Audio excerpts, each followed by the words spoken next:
शेतकरी बंधूंनो राम राम।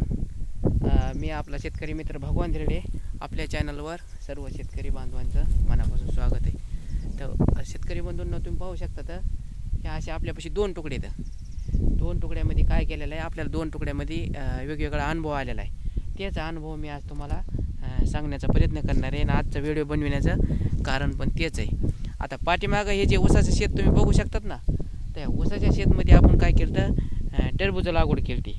म्हणजे या ऊस पीक घ्यायच्या अगोदरचं मी तुम्हाला सांगायला टरबूज लावली होती। मग टरबूज लावल्याच्या नंतर आपण काय केलं, सलग 2 वाड्या घेतल्या। म्हणजे पहिले 3 महिने आणि दुसरे 3 महिने त्याच मल्चिंगमध्ये आपण डबल टरबूज लावले। आता टरबूजाचं शेत म्हणलं तुम्हाला काय जास्त फारसं काही सांगायची गरज नाही। त्याच्यामध्ये प्रत्येक पाण्याला खत, औषध आणि फवारा ह्या गोष्टीची कमीच नव्हती। मल्चिंग केलेलं होतं। मल्चिंग करून त्याच्यामध्ये त्याच्यावर टरबूज लावलेले होते। तर दर पाण्याला खतं बी काय साधे नव्हते, खतं वॉटर सोल्युबल खतं होते।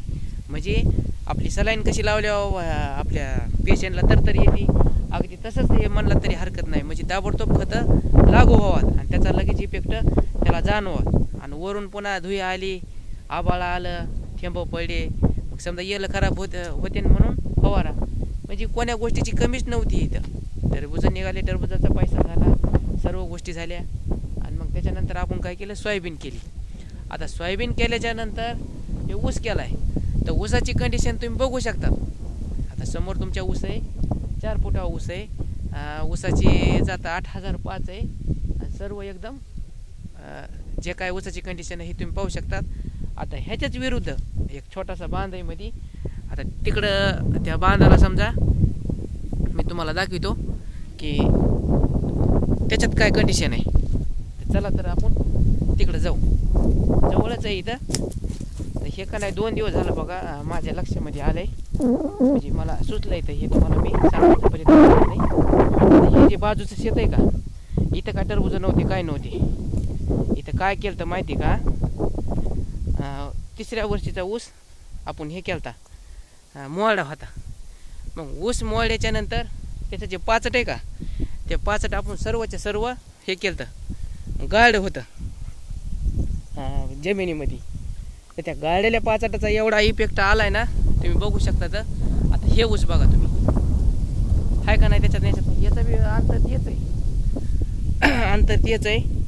आणि ते जे पलकडे आहे का, त्याला आपण थोडी माती लावली, ह्याला पक्षी माती पिती काही लावलेली नाही, काय नाही, पण ऊस तुम्ही बघू शकतात। आता सुरुवातीला इथं तुम्हाला उघडं रान दिसतंय, म्हणजे बांधाच्या कडीचं 1-2 पाटे जर मध्ये गेलं का, सगळं असं रान झाकून गेलंय।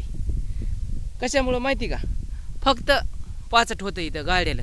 म्हणजे बेवड टरबुजाची चांगली का पाचटाची चांगली, मला हेच ह्या व्हिडिओमधून सांगायचं आहे। तिथं का नाही आपण काय केलं, तिथं 2 वेळेस तणनाशक हाणलंय। इथं तणनाशक सध्या हाणलं नाही, अंडनाशक 2कडे हाणलं होतं। इथं मागून बाया भेटल्या होत्या, आता 1-2-2.5 हजारामध्ये ह्याचं खुरपण झालेलं आहे। दुसरं तणनाशक इथं हाणण्यात आलं नाही, काय नाही, काय नाही, तुम्ही बघू शकता।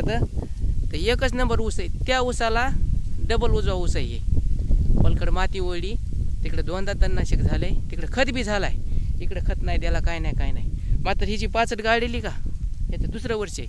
म्हणजे ऊसाचा दुसरा जी खोडवा होता का, त्या खोडव्यामध्ये पाणी नव्हतं। मग बिन पाण्याचा ठुईचा होता म्हणून त्याच्यात पाचट टाकलं होतं। पाचट टाकल्याच्या नंतर त्याच्यामध्ये गवत फवत सगळं झालं, पण त्याच्यात आपण काहीच केलं नाही। इकडे येड्याला सध्या येत नव्हतं। तर ते 1 वर्ष, दुसरं 1 वर्ष आणि 3रं 1 वर्ष तुम्ही बघू शकता। तर हे बघा, ऊसाचा असा इफेक्ट झालेला आहे। आणि मग मोडताना 3ऱ्या वर्षी एकदा रोटर हाणून आपण पलटी घेऊन त्याची मेहनत करून सोयाबीन घेतलं होतं। सोयाबीन घेतल्याच्या नंतर हे बघा, ही ऊसाची कंडिशन आहे। अजून बी ह्याला खत नाही द्यायला, काय नाही। आता शेवटपर्यंत बघू शकतात 500 फुटाच्या सऱ्यात, पण त्याच्यात आणि ह्याच्यात डबल फरक आहे, डबल। ह्याला पक्षी 1 पाळी घातलेली आपण, 1 पाळी घातल्याच्यानंतर सरी नाही, फरी नाही, काय नाही। हे इथं आपल्याला जसं बनन तसं काम चालतं। आणि पाणी बी सारखंच आहे, पाणी मला वाटतं तिकडं बी 3रंच आहे आणि इकडं बी 3रंच आहे।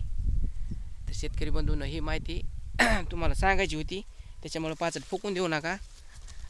पाचट गाडा काय होत नाही, काय नाही बघा, आपल्या डोक्यामध्ये त्याचं येडं असते, कसं होईन काय होईन। एकदा आपण कोणची गोष्ट करायला लागलोत का, त्याच्यामधले आपण पर्याय बी खुदच आपल्याला सुचत येत आणि आपण करून बघतो। तर बंधूंनो आजच्यासाठी एवढंच थांबू आपण इथं. माहिती कसं काय वाटली कमेंट जरूर करा. चॅनलवर नवीन असताना तर चॅनल सबस्क्राईबर करा, जेणेकरून मी असे तुम्हाला छोटे मोठे अनुभव आलेले व्हिडिओ शेअर करीतच असतो. सर्वात आधी तुमच्यापाशी येत राहते. तर व्हिडिओ बघितल्याबद्दल धन्यवाद.